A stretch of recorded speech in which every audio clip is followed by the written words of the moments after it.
It's time! What's kicking, everybody? We are back for another episode of Pickin Fights. I'm Keith, joined as always by Tom, and we have a very special guest with us today. We have James Lynch. James, how are you? Doing well, guys. How are you doing? Pretty good. Doing great. For all you folks at home, this is actually our second attempt. So Act 2 should be better than Act 1. We're excited to get into it. UFC 268, Usman versus Covington 2. It's going to be amazing. James, what do you think? Right now, yeah, I mean, you took the words out of my mouth. Yeah, it's absolutely an amazing card. They always stack the deck for the New York cards, and this is no different. Really love this rematch between Usman and Covington. I know a lot of people feel like it's going to be a complete washout, but I think it's a really interesting rematch. You've got the strawweight title fight. You've got Gaethje Chandler. You've got Frankie Edgar back on a card. I mean, it really doesn't get much better than that. Got Billy Q. Can't hate on Billy Q. That being said, let's jump right into it. Kamaru Usman versus Colby Covington 2. It's the main event. We're going to start at the top, work our way down, and by the end, give you some prelim locks. Keith, what's your thoughts on Colby Covington versus Kamaru Usman 2? All right, so I'm going to go against the grain, and I'm going to take Colby Covington here. I know a lot of people at home are really feeling Kamaru Usman in this one, but there's a few things that stand out to me going into this fight. And, just going back and looking at Twitter, I went back at Ali Abdelaziz's Twitter feed, and I actually saw that he wanted Nate Diaz for Kamaru Usman's next big fight, which I thought was pretty interesting, especially because the UFC has been trying to set up the Colby Covington rematch for a while. And we all know why Ali and Kamaru wanted Nate. I mean, Nate doesn't present as big of a challenge as Colby Covington does for Kamaru. Colby presented the biggest challenge that Kamaru has had in a very long time. You go back and you look at their last fight, and the scoring by the end of that was 39-37, 38-38, and 39-37 at the judges' table. Very competitive fight. Ended in the fifth round with Kamaru Usman TKOing Colby Covington. So, it's a no-brainer why they didn't want this fight again. I think that absolutely speaks volumes as to, what the end result in this one is going to be. And another thing that I really like about Colby Covington is just his gas tank. Going back and watching some of his fights, he's got a gas tank like no other, like the Diaz brothers did back in the day, back in their heyday. So, and then another thing, my final point, I really like Colby Covington's creativity. I like going back and watching his spinning elbows. He's got a lot of good kicks. He has a better stand-up game, in my opinion, than Kamaru Usman does, just in terms of creativity. Now, we've seen, since Kamaru started working with Trevor Whitman, his boxing has gotten a lot better, but he relies heavily on his boxing on the feet. I like Colby Covington's creativity on his feet. So I'm rolling with Colby Covington here. I think this is going to be a long fight. I don't know if it's going to, go be a finish or if it's going to go to decision, but I'm going to take Colby Covington money line. I like the dog money here. James, what about you? That's an interesting perspective, though. I'll just address the first point you made about the whole Nate Diaz thing. That's his manager just trying to put his name out in the news here. I mean, I'll put it this way. Imagine you go to work one day and they say, hey, listen, we're going to pay you more and you're going to do less work. How does that sound? That sounds pretty good, because that's essentially what Nate Diaz would be at this point. It's an easier fight than Covington, and he's going to get paid more than he would with Colby Covington because Nate Diaz is a very, very big draw. Colby's a draw too, but it's a much easier night in the office if you're fighting Nate Diaz. I can already feel the Nate Diaz fans coming down my breath, but that's the truth. 100% Nate Diaz hasn't won a good fight in a long time, and that includes the Anthony Pettis when he's not even in the UFC anymore. But that's a topic for another day. In my opinion, I think this fight is going to go in the way of a Kamaru Usman, but this almost looks like a bit of a trap, and I'm actually kind of glad you picked Colby here, because I feel like this looks like an obvious win for Kamaru Usman, right? We have the data in front of us. The data says that since their first fight, Usman has won 3 in a row. He's finished Masvidal, which is very tough to do. Masvidal hasn't been finished at 170 anyways in his career, and he hasn't been finished in a very long time.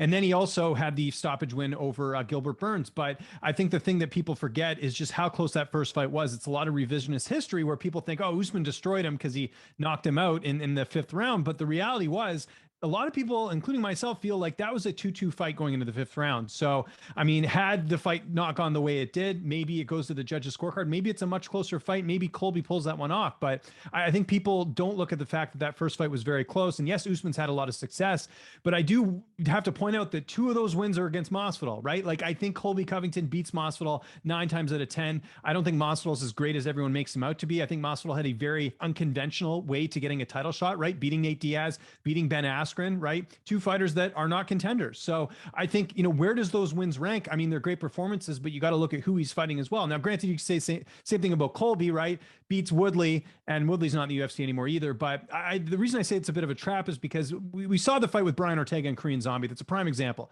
That looked to me like a pretty obvious fight for Zombie to win, keep it standing, get it done. But then what happens in that 2-year layoff? Brian Ortega turns into an amazing striker.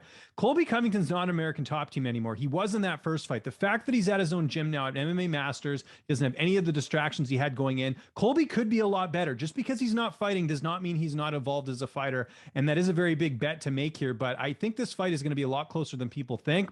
I think you might see some wrestling in this fight. That's another thing where Colby relied, he felt he was the better stand-up fighter, didn't work in his favor. Maybe he tries that wrestling. Maybe he is the better wrestler than Usman. We don't really know. So I think, Usman ultimately will get the win, but I think it'll be a decision this time. I don't think it'll be a stoppage. I think Colby is sort of, looked at that first fight and said, okay, maybe I don't want to go that route, but I think it's going to be a closer fight. And I like to hear some positivity on the Colby end, because I think a lot of people are looking at this, oh, it's a complete write-off. That's not how I look at this fight.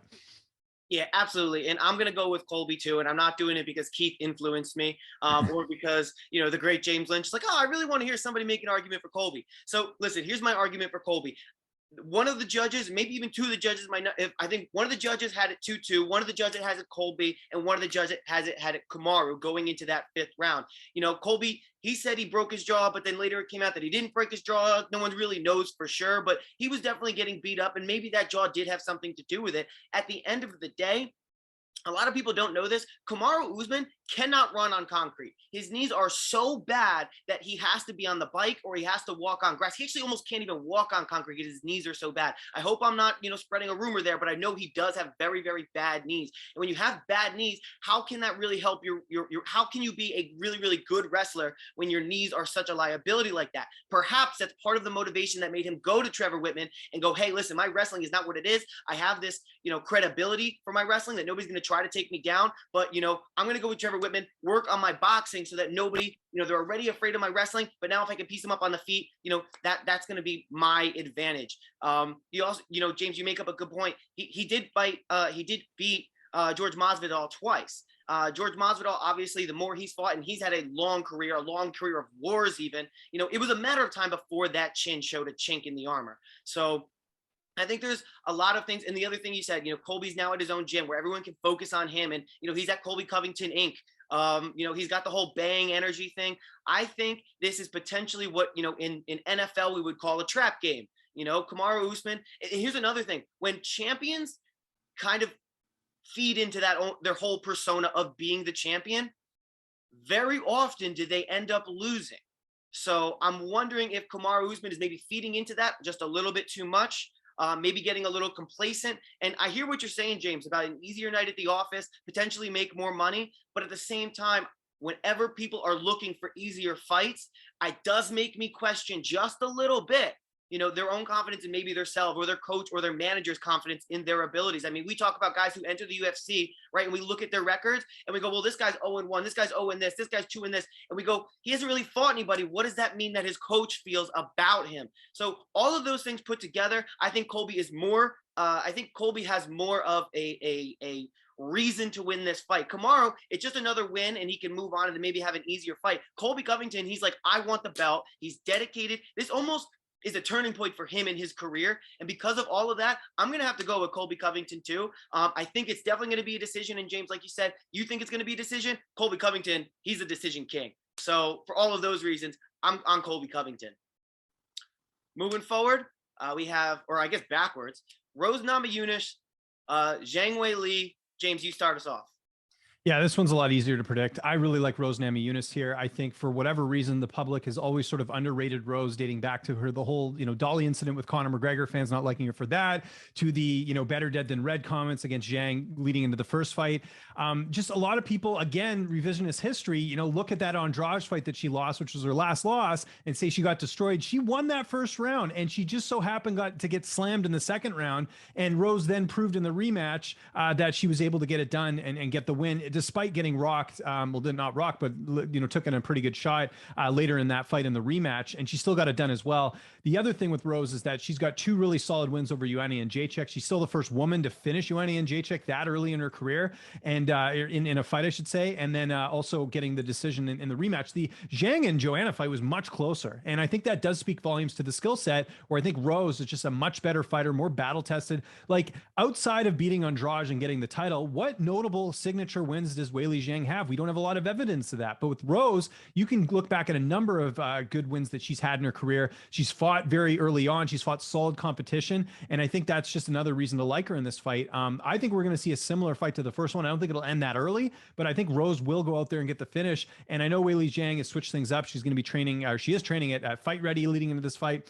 I don't think it matters. I think Rose is with the best coach in the game right now, Trevor Whitman. It doesn't get much better than this. And I think she'll go out there and prove people wrong again. I'm surprised that the line is as close as it is again. I think people should have learned their lesson from the first fight, but we'll find out in the rematch. But I'm very confident Rose gets it done. And I think she goes out there and puts on a spectacular performance.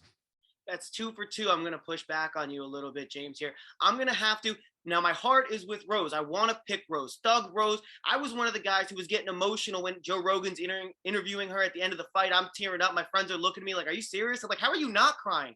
At the end of the day, though, I think the move to be training with Henry Cejudo that Zhang Weili has made, I think Zhang Weili, we may see a little bit more of a wrestling approach from her.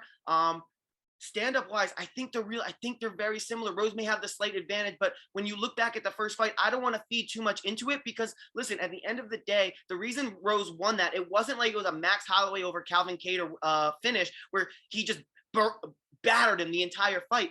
She saw a weakness in Zhang Weili, that Zhang Weili knew that she's going to make eye contact when she faked the low kick. She's looking down, fakes the low kick, goes up high. You're not going to be able to have the same exploitation of a strategy twice in a row.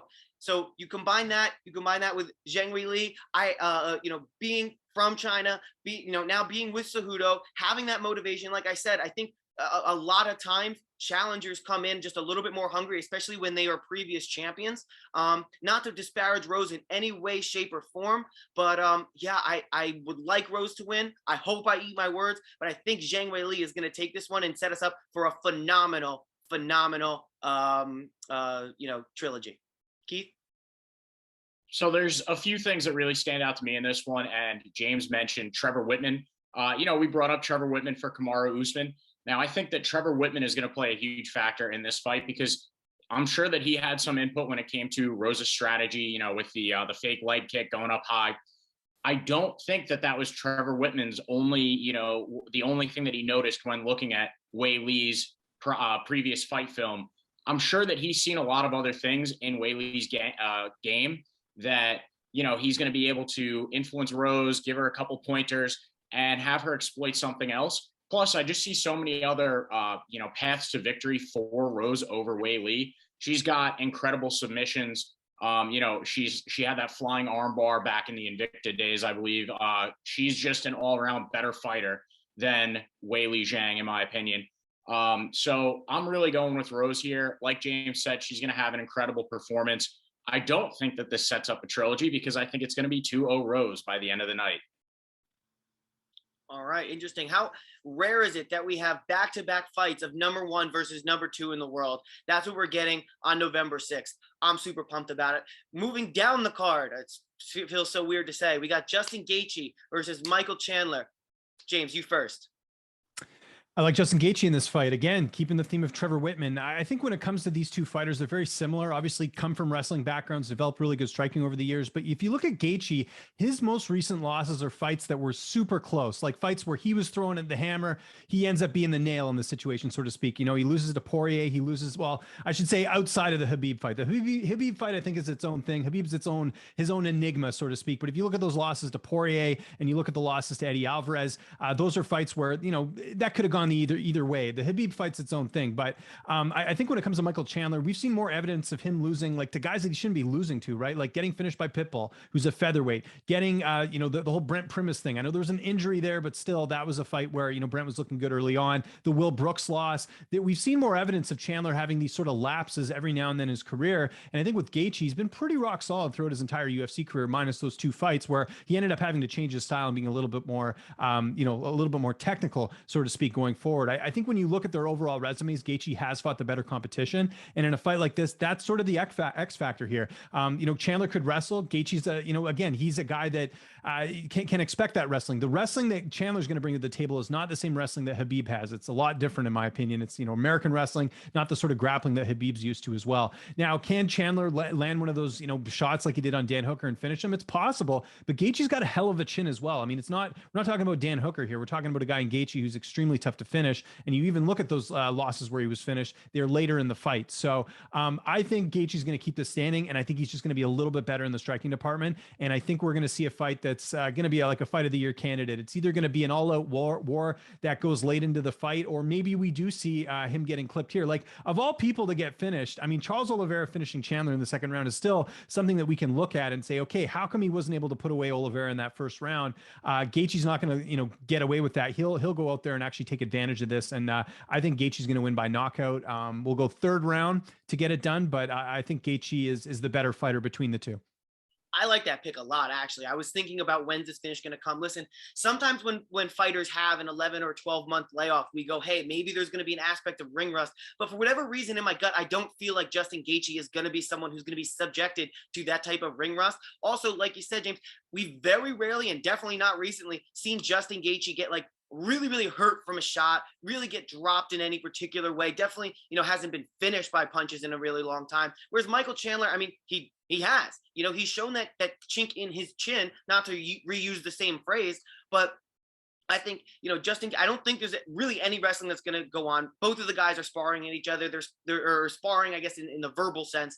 I don't think either of them wants this to go to the ground. And I think Justin Gaethje, being a little bit younger, being a little bit of a taller guy, being a little bit more well-rested, going to be coming in probably healthier too. Yeah, I'm going to have to go with Justin Gaethje here. I think, you know, he's got the better stand-up ability. Like I said, don't think it's going to go to the ground. I think Michael Chandler is a fan favorite, but, you know, he does have losses that ultimately look worse.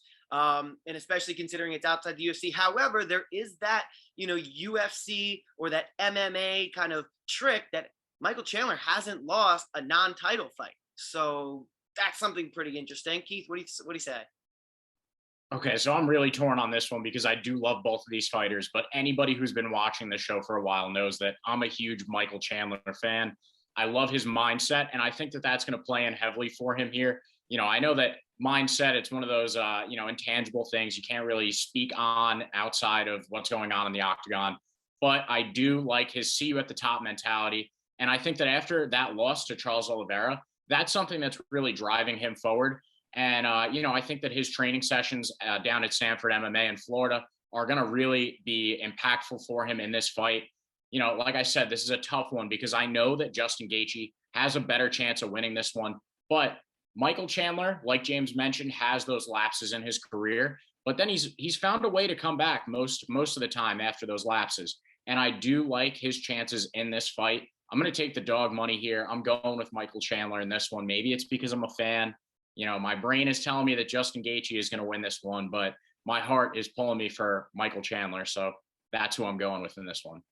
Yeah, I mean, if you can get chinned by, you know, Charles Oliveira and drop you and then ultimately finished on the ground, I don't see that same thing happening from Justin Gaethje. I don't see Justin Gaethje getting chinned by Charles Oliveira should they have fought. And I also don't think I think Justin Gaethje is a much better striker than Charles Oliveira. So not a lot of things in the Michael Chandler corner. However, he is a likable guy. So, I'm actually happy with both of these guys, but I think for the longevity of the division, it's probably better for Justin Gaethje to win. Not that always factors in. Moving down the card, Frankie Edgar, Marlon Vera. James, you first. Quickly, just before we get to that, I will mention one other quick thing is that Kamaru Usman training with Trevor Whitman. Maybe there's a bit of, he trained for years with Michael Chandler. Maybe there's a bit of game plan sharing there with Justin Gaethje, who he trains with on a regular basis. So that's another reason to like Gaethje in this fight. Maybe Usman's feeding him some stuff, having trained with Chandler for so many years. But let's get on to Edgar and Vera. I like the underdog here, Frankie Edgar, for a couple of reasons. I don't feel like it's the beginning of the end for Frankie Edgar like some people do. Yes, he was finished by Corey Sandhagen. Yes, he's been finished by, the Korean Zombie and Ortega. And there's, certainly it looks like we're headed in that direction. But Chito Vera is not that type of opponent. Chito Vera, I would say, and nothing against him, I love watching him fight, but Chito Vera, I think, is the probably the easiest opponent Edgar's had in years. I mean, we're talking a guy that cannot seem to get over the hump. He had the Aldo fight, wasn't able to capitalize. Chito Vera is an exciting fighter, doesn't pack the same punch as some of the other guys that Edgar's fought. And, you look at that Pedro Munoz fight. Yeah, that's a fight I thought Munoz probably won. But at the same time, the fact that a guy like Munoz, who, knocked out Cody Garbrandt shortly before that, wasn't able to capitalize on Edgar, shows that I think Edgar's going to be able to hold this one up a little bit. Edgar's always got the wrestling. And last time I checked, Chito Vera has not fought a lot of guys like Frankie Edgar that can get the fight to the ground or keep him, even if it stays standing. I think Edgar's got some pretty good stand up there as well. I just don't think, I know this is a typical case of a veteran sort of on the decline, taking on an up and comer, but Vera's had his opportunities and hasn't capitalized. And I feel like Edgar's not the guy that you're going to use as a stepping stone here. I think Edgar will go out there, outwork Chito Vera, and win himself a decision here. I think that Edgar's going to neutralize a lot of those weapons with the wrestling and turn back time a little bit and get it done against Chito Vera. So I'm going to take Frankie Edgar by decision for the upset. Keith? Yeah, I'm rolling with James on this one. I really like Frankie Edgar's wrestling. It's hard to follow that up because those are a lot of great points. And, there's really not much else to say about this fight except for the fact that Chito Vera, he's not on the same level as the guys that Frankie Edgar has fought in the past. Corey Sandhagen, creative, unorthodox. Chito Vera, you got to love him, but he's not that creative in there. He's not that same type of guy. But he does have an incredible chin. He can't put up with Frankie Edgar's wrestling, and he's not as creative as Frankie Edgar's previous opponents. So this is definitely, like James said, going to be one of Frankie Edgar's easiest opponents in a long time. Yeah, I could go either way on this one. I'm going to also go with you guys. I'm going to go with Frankie Edgar. I like the dog aspect of it, especially, this is a betting show. So I do like the dog aspect about it. Frankie Edgar, he does have the wrestling in his back pocket. And, he's shown that he has potential chin issues, but I don't think that's going to be a problem with Marlon Vera. I mean, we look at Marlon Vera's last finish of an opponent, that's Andre Ewell back in 2019. Other than that, he's really been, he technically finished Sean O'Malley, but was that because of the ankle injury or, how much did that actually factor in? Getting a decision over Davey Grant, losing decisions to, the seemingly always young Jose Aldo, but, also having the loss of a decision against Song Yadong, just not the same caliber opponent. Yes, I know that Pedro Munoz fight, it was a split decision. So it's very possible that Frankie Edgar could be on a 4-fight losing streak, but I think that's just a product of fighting much harder competition than Marlon Vera. That being said, the people on Tapology are pretty hard on Marlon Vera. 67% of the votes are on him. So something interesting to think about. Usually Tapology generally favors the favorite anyway. But I think all three of us are in agreement, Frankie Edgar. However, I don't know if I'm going to touch this one with my money, with my pocket, with my wallet, just because I think it could go either way. Marlon Vera could come out and surprise us, so never really know. Final fight of the main card, Billy Quarantillo, Shane Burgos. James, I know you got to get out of here soon, so I'll let you start it off. Yeah, spoke to both of these guys ahead of the fight. Love this matchup. Definitely a fight of the night here. It's Buffalo versus New Jersey, right? The battle in New York. So really excited about this one. When it comes down to it, I think Shane Burgos is just a little bit better of a fighter, fought a little bit better opposition. He's been tested. He's had some setbacks, right? He's coming off the loss to Barbosa, but here's a guy that has been in those deep waters. You look at who Billy Q's fought. And again, I love Billy Q, great guy, great personality, but he hasn't fought the level of competition that Burgos has. And I really think those reps do really make a difference. Another guy's on this card, Edmen Shahbazyan, when he gets that big big step up. Remember what happened to him against Brunson. Like, I think it's the same sort of thing here with Billy Q. If it stays standing, I give the edge to Shane Burgos. I think that he really is the better striker between the two. He packs a little bit more power as well. I think we forget that Shane Burgos actually has a pretty good win over Charles Rosa a few years ago, where he actually finished Rosa in the fight. I was at that card. It was in Buffalo. And I think, you know, he's a guy that is going to continue to hover around in the same spot he's in. This is a great opportunity for Billy Q to sort of break that mold of being sort of, you know, the guy sort of working his way up the rankings. But I think Burgos is too much of a tough opponent here. Burgos knows he's got to go out there and put on a good show, especially with the fact this is in New York. I think it stays standing. I think the power shot's going to be the difference. And I think Burgos either gets a bit of a later finish, maybe like a third round finish, or a decision, believe it or not, because I just think Billy Q is going to have a lot of heart in this one. He's going to, you know, really pull it all on the line. But I do like Shane Burgos a lot in this fight. I think he gets it done. Absolutely. James, we want to thank you so much for joining us for the second time. Thank you for so much your picks. If you could do us a favor and just, number one, plug all of your social medias, and two, run down your picks for the main card, and if you have any for the prelims. Let's do it. Follow me on Twitter and on Instagram at LynchOnSports, youtube.com/LynchOnSports. I keep it pretty easy when it comes to that. My picks for the undercard are as follows. I'm going to go Imavov over Shahbazyan. It's more of a fade on Shahbazyan. I like Bobby Green over Iaquinta. Just do the layoff for Al. Pereira will probably beat Michailidis. Ian Garry's got a setup fight against Jordan Williams. He probably gets that done as well. I like Ode Osborne, Chris Barnett, John Vellante. Flip a coin. I'll go Chris Barnett. Alexa Kammer needs to win his fight. He's Stipe's teammate. I think he'll get it done over John Allen. And I like Phil Hawes to take out Chris Curtis, although Curtis a very game opponent. He actually has more fights than Phil Hawes. But I think Hawes, more of a mainstay in the weight class. I think he gets it done as well. Thanks for having me on, guys. Looking forward to the next one. Thank you so much. We really appreciate it. All right, guys. Take care. See ya. Have a good one. Wow. How about that? Great guy. Make sure you guys go and follow him. He puts out tons of videos. He puts out content. I mean, he's interviewed all of these people. You heard him say he's interviewed all of these UFC fighters. We thank you again, James, for coming on.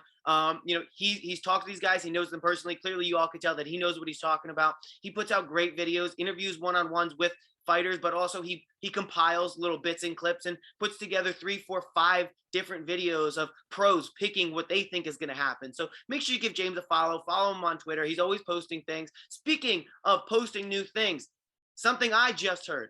It's still in the rumor mill. It's potentially in the works. But hey, if it happens, you heard it here first. March 2nd, 2022, Max Holloway will be taking on Conor McGregor. Let's go! What a fight that's going to be. Listen, I personally really don't like it for Conor. That's my early pick now. I feel like Max is at a point in his career where he's still got so much more longevity. He's still got so much more in the tank. But it's going to be an incredible fight. It was the first time around. I think it's going to be a great fight the second time around. Yeah, it's going to be great. It's going to be great. I can't wait. I have chills thinking about it. It's going to be a stand-up battle. I mean, I don't know who's going to win. I don't know. I mean, neither of these guys are going to have to worry about a takedown at all. Like, Conor had to prepare, potentially, Dustin Poirier may take me down. Max ain't taking you down, brother. So it's going to be a stand-up battle. We're going to get to see who's who. I don't know what weight it's going to be at, probably 55. And Conor's added all that muscle since his leg injury. So it's going to be interesting to see how he cuts down and how he feels there. So this is going to be a banger of a fight. I hope it happens. But listen, Holloway still has a very, very tough opponent coming up in a few weeks. So he's got to get past that fight first. And, this fight may get postponed. You never know what damage Max is going to take. But, hey, that's a great one. And, like I said, may not happen, but if it does happen, you heard it here first. So that's kind of a cool disclaimer. So not damned if we don't, but definitely you heard it here if we do. Back to the card at hand, UFC 268. Kind of to piggyback off of what James was saying, Shane Burgos actually has an 89% takedown defense and 100% takedown accuracy. Now, he doesn't attempt too many takedowns, but when Billy Q, his real advantage is going to be kind of in the grappling area in this fight. I wouldn't even necessarily venture to say he's going to have that advantage. His main advantage is probably going to be mostly age. If you're, to be honest with you, no, I'm totally wrong. Billy Q, the kid, is actually going to be 2 years older than Shane Burgos coming into this fight. And he actually has more UFC experience. He's 1 inch shorter, but he has a 5.5 inch reach disadvantage. So, I think Shane, we saw him, he's got that ability to somehow ward off a TKO by some mystic power. I think he's got this advantage on the feet. I think he's got the advantage potentially if it goes to a grappling. I think he's fought harder competition. I hate to pick against, as James said, the New Jersey guy and Billy Q, but I have to go with Shane Burgos here. Reach advantage. I mean, there's a lot going against Billy Q. What do you think, Keith? Well, I agree with both of you guys with taking Shane Burgos, but I will say the biggest thing going into this fight for these two guys is heart. And, we saw that especially like Billy Q, it's been his entire career, but something that's fresh on everybody's minds, it was all over Twitter, was Shane Burgos getting knocked out by Edson Barboza. His brain did not shut off because he told it not to for a couple seconds there. And I think that really, really is resounding for the type of fighter that Shane Burgos is. And Billy Q is the same type of guy. This is going to be a 3-round battle. They're both going to be swinging. They're both going to be trying to knock each other out. And both of them are going to be telling their brains not to shut off for 3 rounds.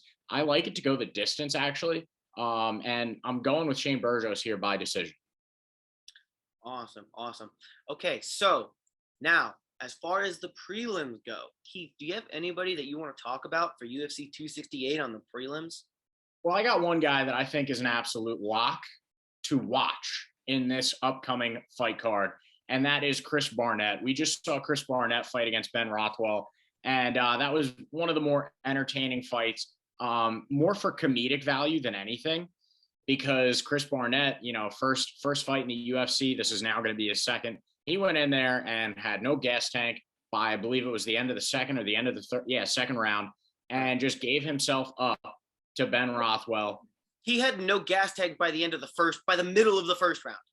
Right. But the main reason for that is Chris Barnett he's like the Kung Fu Panda out there, basically. He's huge. He's massive. He's wide. He's not very tall. Outside of the UFC before. He's fought at over 300 pounds outside of the UFC. He has to cut to 265. And he's not a Francis Ngannou where it's all muscle. Let's just leave it at that. And he's also 5'9". That's another thing to keep in mind. So 5'9" at 300 plus pounds, that's a pretty wide person. He's a big boy, but he likes to use moves that you don't typically see guys of that size using. He uses like crazy flying karate kicks and stuff like that, like stuff that you wouldn't even see Stephen Wonderboy Thompson attempt sometimes. And that's why his gas tank was the way it was. I don't think he necessarily knew what he was walking into against Ben Rothwell. He should have. That was his opponent. It's the contract that he signed. But who knows? I also like to believe that Chris Barnett, being that it was his first UFC fight, probably had a big adrenaline dump in the beginning. I'm rolling with him here, though. James said that it was a coin flip. I think, it's kind of a coin flip, maybe a dice roll where 4 out of the 6 sides have Chris Barnett's face on them. But I think, it's a little bit more of a pick 'em fight in that sense, but it's definitely a lock to watch because you are going to see Chris Barnett attempt some crazy, crazy stuff. What about you, Tom? I hear you. I'm definitely going to be tuning into that fight. Chris Barnett, his nickname is Beast Boy. However, we all may remember that his nickname used to be Huggy Bear.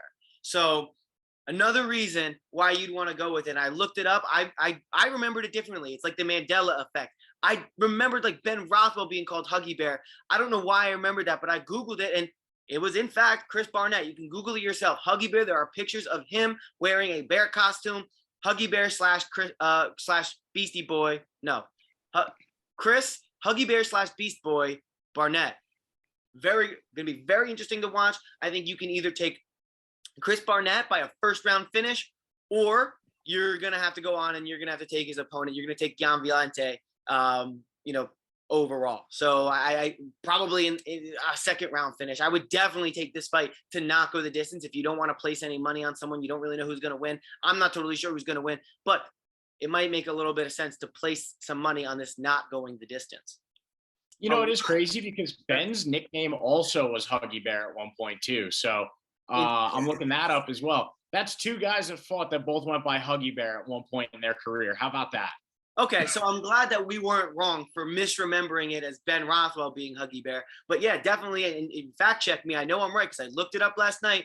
Huggy Bear was also, what do you call it? It was, who are we talking about? Bruh. It was Chris Barnett's name as well. So really interesting. Kind of to what James was saying, I'm really high on Phil Hawes. I think he's going to win. I think he's going to beat Chris Curtis. Chris Curtis, I know he has a lot, a lot of fight outside of the UFC or a lot of fights outside the UFC. But that being said, he has a lot of those fights at a lower weight class. Phil Hawes, again, James kind of said it all in like 10 seconds, but he's a mainstay in the division. He has a little bit more UFC experience. He's got heavy hands. Right now, looking at Tapology, they have Hawes as an 87% favorite. I just think he's got heavy hands. He's a little bit longer of an opponent, a little bit taller. Like I said, a little bit heavier. He's actually a little bit lighter, but I'm making up for not picking Billy Q from New Jersey because Phil Hawes is from Little Ferry, New Jersey. So I can still get my New Jersey love in there. So I'm going to take Phil Hawes as a lock on the undercard. Keith, do you have anybody else you want to speak to real quick? Well, I really just think, because a lot of these are pick 'em fights, I really just think my main lock for these prelims is that I'm going to be locked in front of my television watching them on Saturday night. That's the most important thing for me. And also, I'm going to be taking some heavy underdogs on that main card. So, and not really just sprinkling them. I'm gonna add some heavy wagers out there, some heavy stakes. So for me, I'm gonna stay away from some of these prelim picks. I'm gonna bet responsibly, which is what all you people at home should be doing. Bet responsibly. Don't miss out on your rent this month because you took some crazy dog or some crazy parlay and decided to throw your life savings on it. If you do and you win, good luck. But if you didn't, that wasn't responsible. So I'm going to be responsible, but I will be locked in front of my television watching every single one of these prelim fights because, like James mentioned before, these MSG cards, they get stacked up.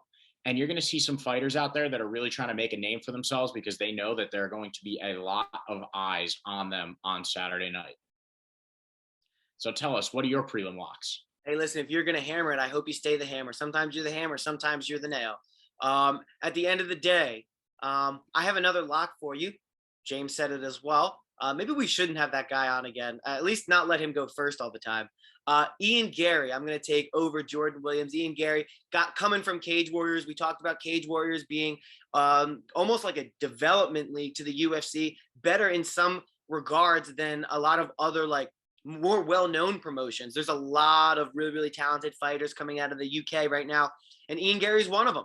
We saw it with Paddy Pimblett coming in and rising to superstardom. Ian Garry's going to be the next. He's going to come in there, and I think he's actually going to destroy Jordan Williams. He's coming in roughly about the same size.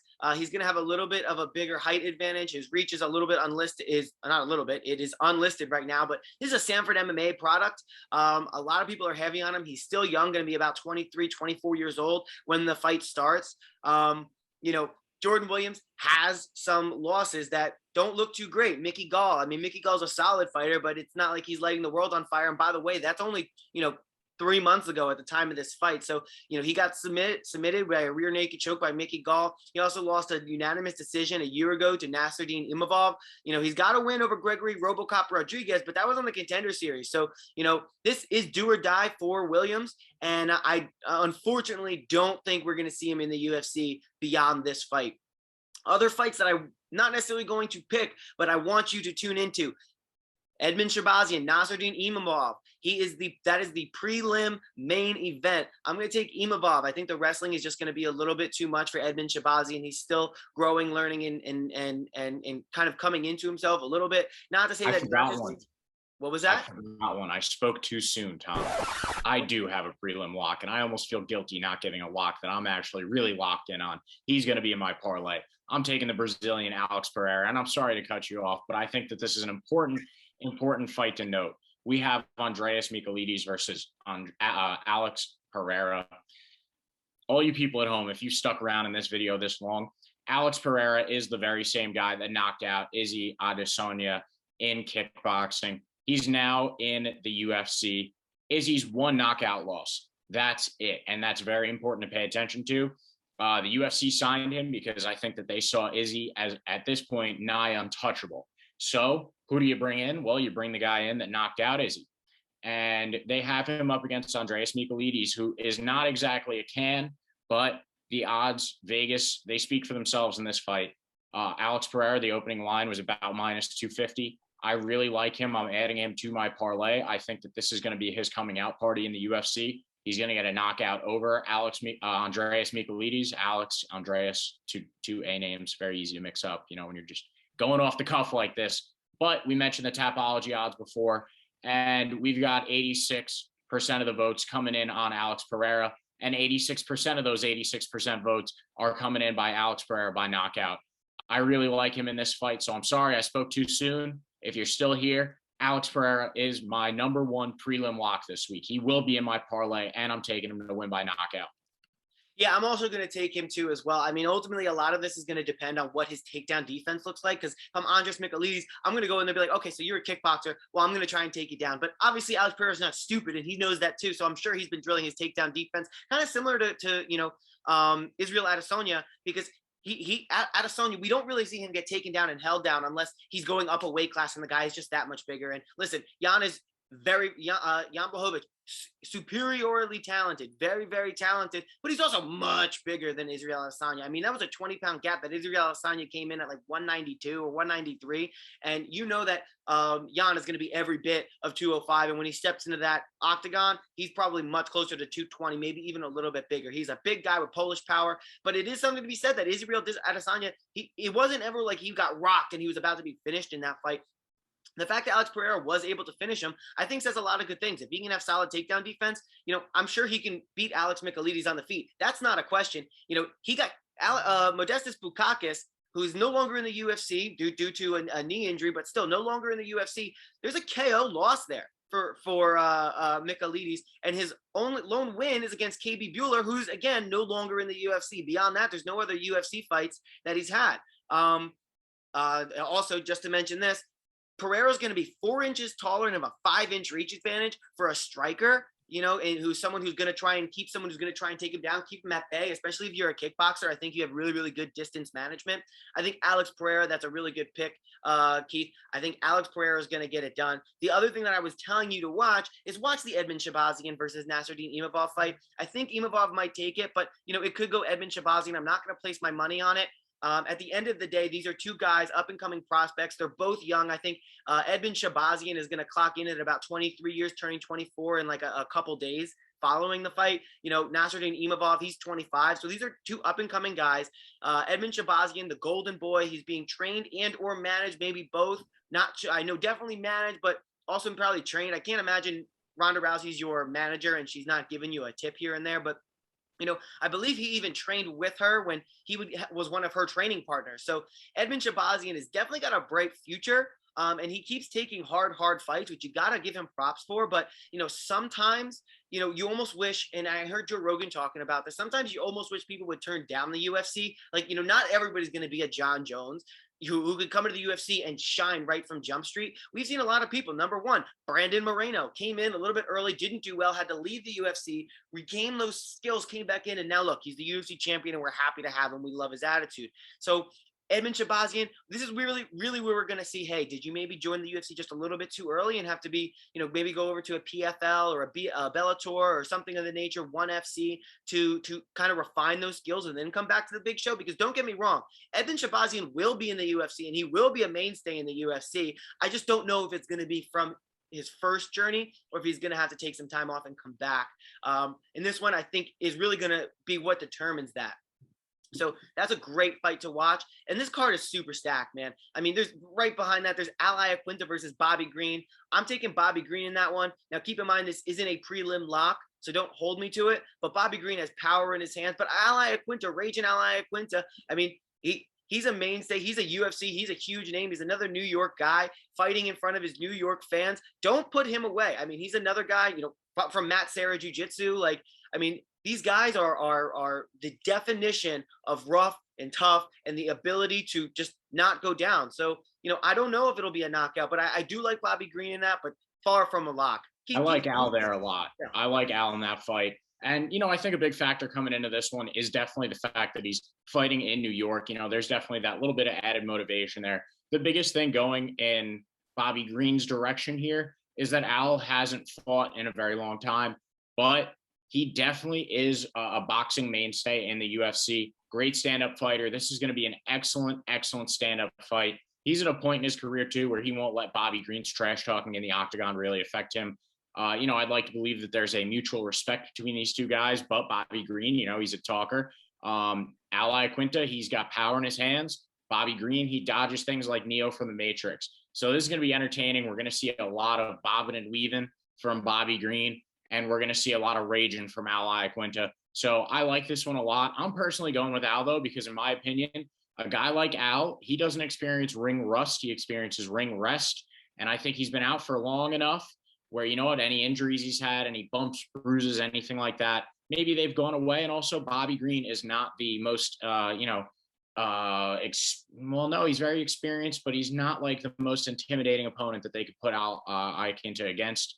And we got to keep in mind too about Al is that he's been in there with some of the greats of the lightweight division. You know, he fought for the vacant title against Khabib before we really understood what kind of guy Khabib was. So I really like Al in that fight. Am I going to touch it? Maybe I'll sprinkle a little bit on Al here, but I think that this is going to be one of the more entertaining stand-up fights of the year. Run back through my picks. On the undercard, I have Phil Hawes over Chris Curtis. I have Gian Villante and Chris Barnett. Take the under on the rounds on that. I'm not sure what the under is going to be set at. We're doing this over a week in advance, but I would take that one to not go the distance at the very Probably least. 1.5. Yeah. I'll go if it's 1.5. I would take the under on that. I don't know if Chris Barnett's. I mean, actually, that's probably set pretty well. It's probably a safer bet to take it to not go the distance. Ian Garry over Jordan Williams. Alex Pereira over Andries Michailidis. Make sure you watch the Iaquinta versus Bobby Green fight and the Edmen Shahbazyan versus Nassourdine Imavov fight. I mean, I don't know why you would watch these undercard ones and then just skip the main events of the prelims. But, you know, hey, I don't know what you got going on. As we go to the main card, I'm taking Shane Burgos over Billy Quarantillo. I'm taking Frankie Edgar over Marlon Vera. I'm taking Justin Gaethje over Mike and Chandler. I'm taking Zhang Weili over Rose Namajunas, and it pains me to do so. And I'm taking Colby Covington over Kamaru Usman. I'm excited to see what his championship reign looks like and what kind of personality he is. Keith. Yeah, I'm going with Chris Barnett here. I'm also going with the under or not to go the distance, like you mentioned, just depending on where that under is set. Hey, even if it's at 1.5, I still actually really like that because even if Chris Barnett doesn't get the knockout, who knows? He might gas out and then just make Villante submit him the way that he did with Ben Rothwell. I'm going with Alex Pereira. I'm going to take Al. I really like Al Iaquinta here. And I'm going with Shane Burgos, Frankie Edgar. I'm going with Michael Chandler over Justin Gaethje. Hey, listen, if it doesn't work out, I told you my brain is telling me that Justin Gaethje is going to win that one. But I'm betting with my heart here. I'm Kamaru Usman. Okay. Rewind about 15 seconds and then re-say that. Okay, so I cut out. So what was the last thing you heard me with? Did you hear me talk about Chris Barnett? No, we know you're going to take Michael Chandler. What Rose and Kamaru? Recap those two for us. Okay, so I'm going with Thug Rose over Weili Zhang. Love Rose, and I feel good about this one. Brain and heart, they're in congruence this time. And I'm going with Colby Covington over Kamaru Usman. I really, really like the live dog here with Colby Covington. Awesome. Hey guys, thanks so much for watching. Make sure you give James a follow. James Lynch, or it's LynchOnSports, both on Twitter and on YouTube. Give him a follow. He does a ton of great content. And again, one more time, we want to thank you for coming on, James. We hope to collaborate more in the future. Make sure Seriously, special thanks to James. It's great of you to be on here, helping out young guys, new guys to the world, getting us, appearing and helping us get our start and get our names out there. So we were very happy to have you on and hope you were happy to be here. Absolutely. Hey, listen, give us a follow if you like the video. So like the video, subscribe, and add a couple comments. We want to hear what you guys think. What fights are you most looking forward to if you're watching this? Maybe after the fights happen, which ones did we get the most wrong? Which ones did we get the most right? Did we win your money? Did we lose your money? We're not like Clarissa Shields where we're asking for a cut of the wins, but we're definitely not going to be paying you if we lose. Sorry, bet at your own discretion. But we're right most of the time. That being said, Keith, thanks for joining me. James, thanks for joining us. Hey, all you cool people out there, enjoy the fights.